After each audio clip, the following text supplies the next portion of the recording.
Hello student, जेपीआईसी digital study में आपका स्वागत है। आज 9th सोशल साइंस में आपका टॉपिक है अपवाह।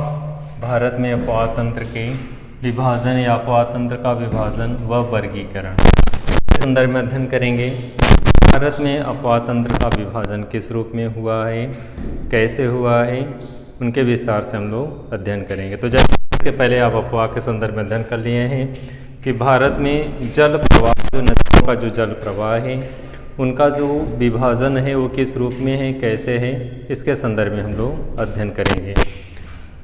तो भारत में अपवाह तंत्र का जो नियंत्रण है वो मुख्य रूप से भौगोलिक आकृतियों के द्वारा होता है। तो इस तरह से भौगोलिक आकृतियों के द्वारा भारत का जो जल विभाजन है वो किसके द्वारा, अपवाह तंत्र का नियंत्रण किसके द्वारा होता है, भौगोलिक आकृतियों के द्वारा होता है। इस आधार पे नदियों को दो मुख्य वर्गों में बांटा गया है।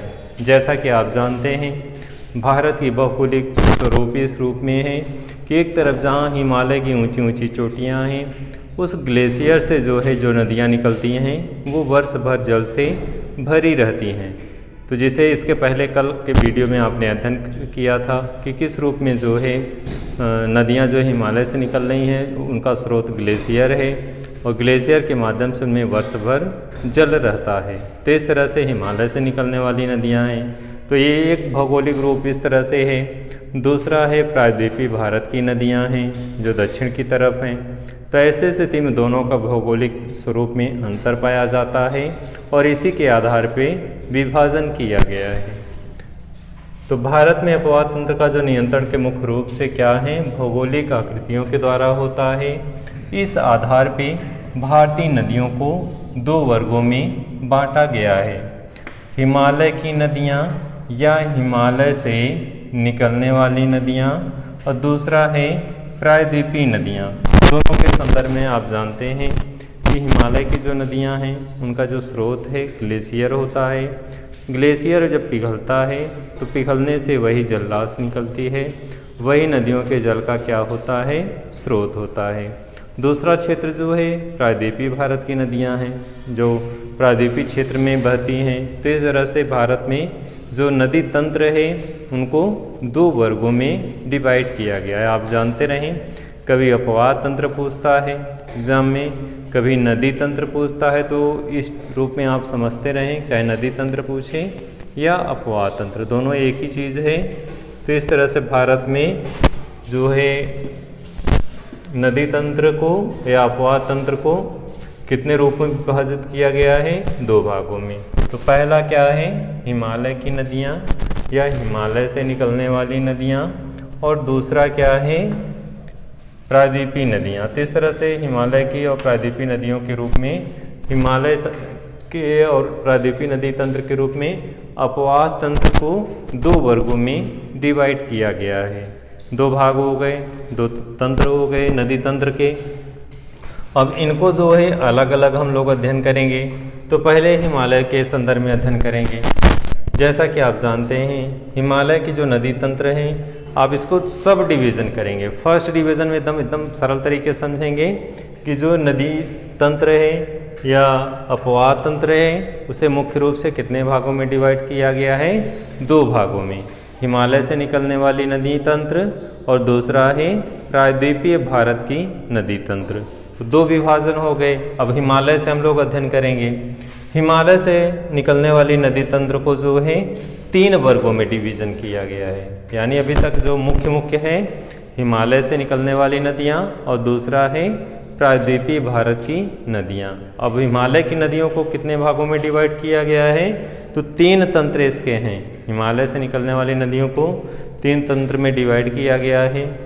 फर्स्ट है सिंधु नदी तंत्र। पहला क्या है, पहला सिंधु नदी तंत्र है। अब दूसरा क्या है, गंगा नदी तंत्र, और तीसरा क्या है, ब्रह्मपुत्र नदी तंत्र। तो इसको जो है मुख्य रूप से ऐसे आप समझ लें कि हिमालय की जो नदी तंत्र है उसको कितने भागों में डिवाइड किया गया है, सिंधु नदी तंत्र, गंगा नदी तंत्र और ब्रह्मपुत्र नदी तंत्र। तो इसके तीन वर्गीय विभाजन है।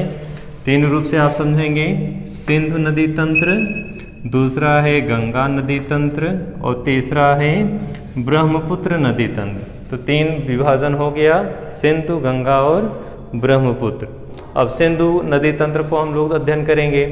तो सिंधु नदी तंत्र में रावी नदी है जो इसकी सहायक नदी है, चिनाब नदी है जो इसकी सहायक नदी है, ब्यास नदी है इसकी सहायक नदी है और झेलम नदी है इसकी सहायक नदी है।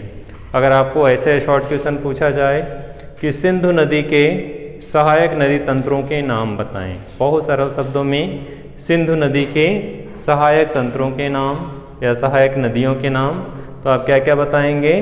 First Ravi, second Chenab, third Beas और फोर्थ क्या है? झेलम है। तो सिंधु नदी तंत्र के क्या हो गए? 4 सहायक नदी, रावी, चिनाब, ब्यास और झेलम। ये किसके हैं? सिंधु नदी तंत्र के सहायक नदी तंत्र हैं। अब हम लोग दूसरा अध्ययन करेंगे, गंगा नदी तंत्र। जैसा कि आप जानते हैं गंगा नदी तंत्र गंगोत्री से निकले हैं।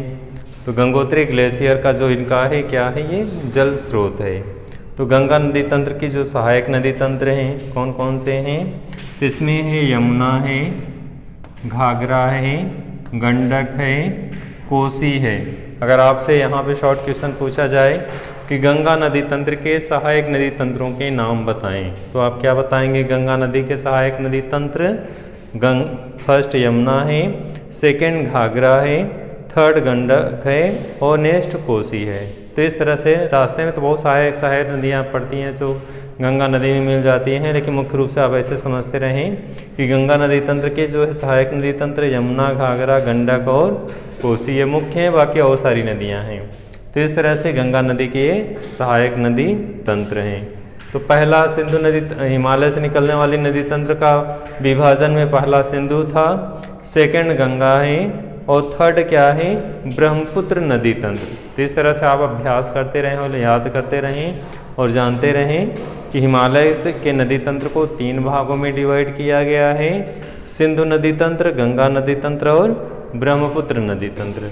जैसा कि यहाँ पे आपने अध्ययन किया कि सिंधु नदी तंत्र के सहायक नदी तंत्र रावी, चिनाब, ब्यास और झेलम है और गंगा नदी तंत्र के यमुना, घाघरा, गंडक और कोसी ये मुख्य सहायक नदी तंत्र हैं। अब हम थर्ड पे हम लोग चलेंगे। तो थर्ड पे है ब्रह्मपुत्र नदी तंत्र। ब्रह्मपुत्र नदी तंत्र के संदर्भ में थोड़ा अध्ययन करेंगे। यह नदी जो है तिब्बत के कैलाश पर्वत की मानसरोवर झील के पूर्व तथा सिंधु तथा सतलुज स्रोतों के काफ़ी समीप से निकली है। तो इस तरह से ब्रह्मपुत्र नदी तंत्र के संदर्भ में जो है क्या कहाँ से निकली है? यह नदी जो है तिब्बत कैलाश पर्वत के मानसरोवर झील के पूर्व तथा सिंधु तथा सतलुज नदी के स्रोतों के काफ़ी समीप से निकली है। तो डियर स्टूडेंट, यहाँ पे आपने अध्ययन किया कि हिमालय से निकलने वाले जो नदी तंत्र हैं उनको कितने भागों में डिवाइड किया गया है? 3 नदी तंत्र भागों में डिवाइड किया गया है। फर्स्ट है सिंधु नदी तंत्र जिसमें रावी, चिनाब, ब्यास और झेलम है।